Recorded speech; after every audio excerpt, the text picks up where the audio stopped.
Hello guys, मैं विकास। बिना किसी टाइम वेस्ट के चलिए शुरू करते हैं। आज का जो हमारा टॉपिक है वो है पॉवर्टी इन इंडिया। अब इस टॉपिक को लेने के पीछे जो मकसद है वो ये है कि रिसेंटली नीति आयोग ने एक रिपोर्ट पब्लिश की है। उस रिपोर्ट का नाम है मल्टी डायमेंशनल पॉवर्टी इंडेक्स। इस रिपोर्ट के बारे में आगे पढ़े, लेकिन अब हेडलाइन पढ़ सकते हैं। The NITI Aayog recently release the national multi dimensional poverty index.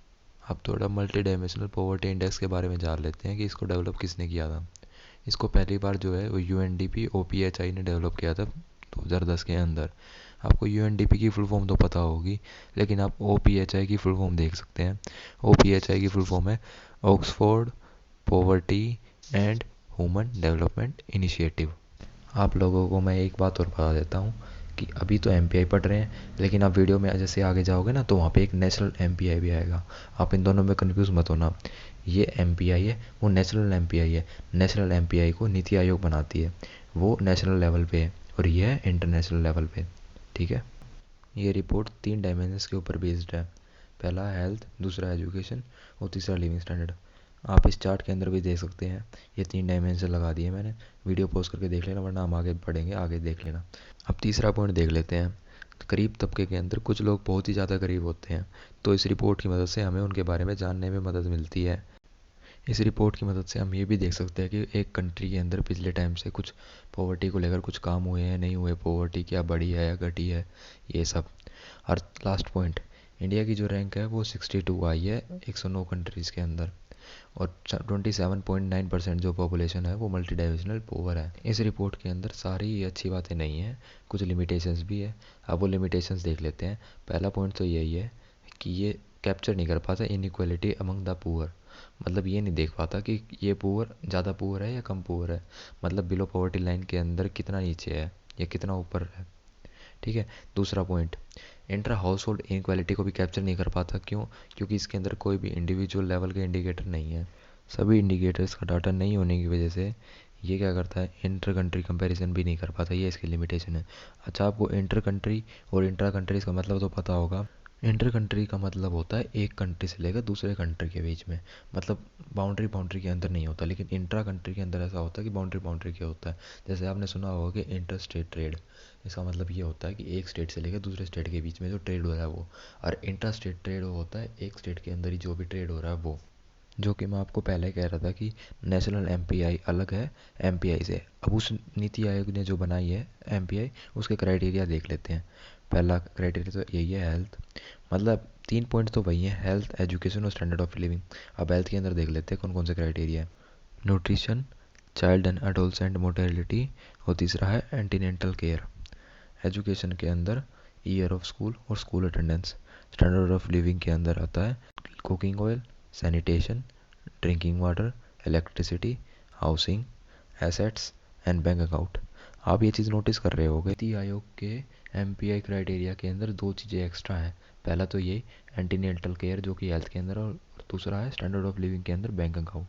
और एक बात और, इसमें health, education, standard of living को बराबर वेटेज दी गई है। बल्कि आप ये देख सकते हो कि एजुकेशन में तो सिर्फ 2 पॉइंट है, मतलब जिसको अपनी रैंक सुधारनी है वो एजुकेशन में अच्छा स्कोर कर सकता है, क्योंकि सिर्फ 2 ही पॉइंट है। और स्टैंडर्ड ऑफ लिविंग में काफ़ी ज़्यादा है, लगभग 7 पॉइंट है। तो टोटल पॉइंट कितने हो गए? 7 और 2 9, 9 और 3 12। नेशनल एमपीआई की कुछ की फाइंडिंग्स बताने से पहले मैं आपको एक बात बता देता हूँ कि इसका स्कोर जो है वो 0 से 1 के बीच में रहता है। जो ज़्यादा स्कोर होगा इसका मतलब यही है कि हाई पॉवर्टी है वहाँ पे। मतलब 0 से 1 के बीच में जिसका स्कोर ज़्यादा, उसकी उतनी ज़्यादा पॉवर्टी। अब जैसे कि नेशन की जो एमपीआई है वो है 0.118, और रूरल की एमपीआई जो है वो 0.155, और अर्बन की एमपीआई 0.04। आप साफ साफ देख सकते हैं कि रूरल और अर्बन में कितना फ़र्क है। और सबसे ज़्यादा पॉवर्टी वाला जो स्टेट है वो है बिहार, जिसकी 51.91% पॉपुलेशन जो है वो पुअर है। उसके बाद झारखंड और उत्तर प्रदेश आते हैं। सबसे लोवेस्ट पॉवर्टी जो जिस स्टेट की है वो है Kerala, 0.71% of the population has poor. जिसके बाद आते हैं पुदुचेरी और लक्षद्वीप। एक बार वीडियो पॉज करके इस चार्ट को अच्छे से देख लें, इसमें सारी चीज़ें लिखी हुई हैं।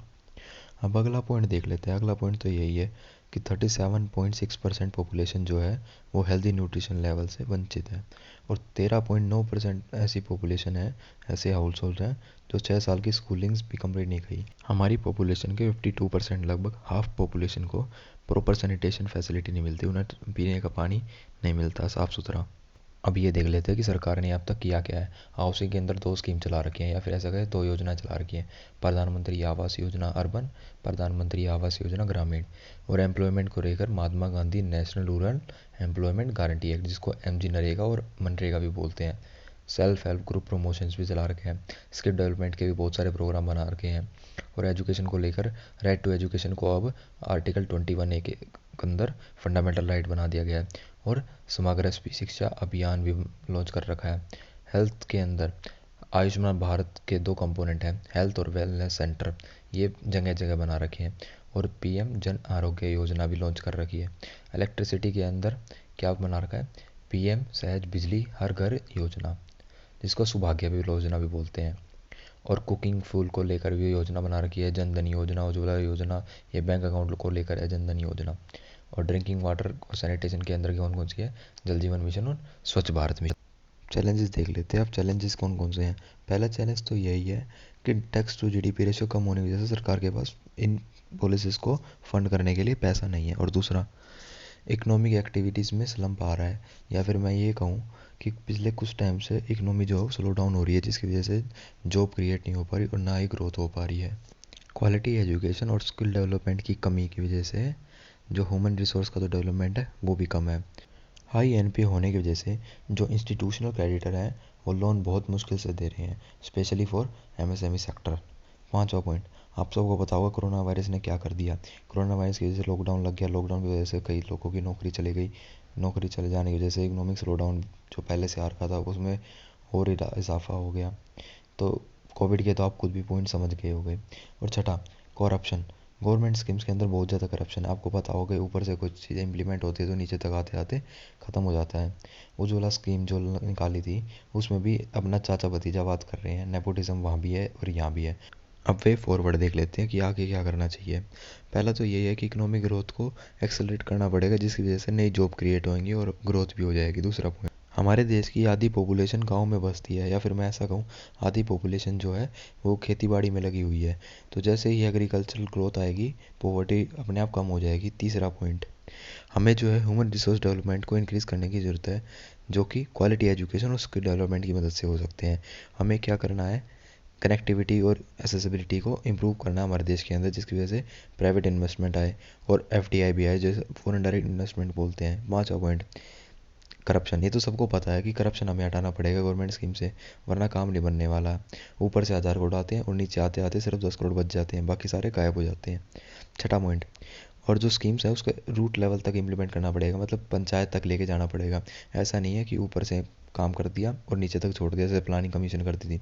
जैसे नीति आयोग आई है ना, ये बॉटम टू टॉप अप्रोच है इसकी, ऐसे ही हमें इनका काम करना पड़ेगा। सातवां पॉइंट, यूनिवर्सल बेसिक इनकम। इस स्कीम के बारे में कुछ लोगों को पता होगा, कुछ लोगों को नहीं, और जिसको पता होगा वो तो बहुत खुश है और वेट कर रहे हैं कब ये स्कीम इम्प्लीमेंट हो। कुछ कुछ देशों के अंदर ये स्कीम ऑलरेडी इम्प्लीमेंट हो चुकी है। इस स्कीम के अंदर क्या होता है, सरकार जो क्या करती है वो पैसा प्रोवाइड करती है हर सिटीज़न को, जिस वजह से पॉवर्टी कम हो जाए।